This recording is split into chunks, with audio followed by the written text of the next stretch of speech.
Hi guys! So, another review na naman tayo for today's video. Iyan, kasi may nagpadala na naman sa atin ng parcel. Alam nyo naman, pag may nagpadala, may i-review tayo.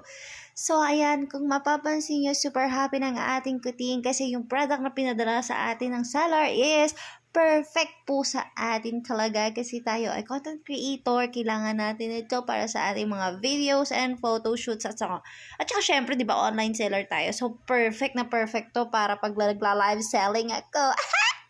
Actually, bibili talaga ako nito. Buti na lang kamo, pinadala na ako ni seller nito. So, ayan, napakadali niyang i-assemble, guys. As in, 1, 2, 3, A, B, C, D, yan. Ganun lang kadali, guys. Hindi mo na kailangan ng mga maraming binabasa para yung mga manual na ganun. Hindi na kailangan, napakadali niya pong i-assemble. So, ayan, testingin na natin. Masaya ako talaga nung na-receive ko yung parcel na to. Ayan, so, actually, guys, hindi yan dipitik at dipalakpak ha. Huwag kayo maniniwala dyan sa babae nga nagsasayaw na yan.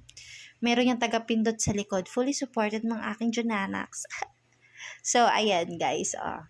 Tingnan nyo yung nasa salamin. So, link on my bio guys. Bye!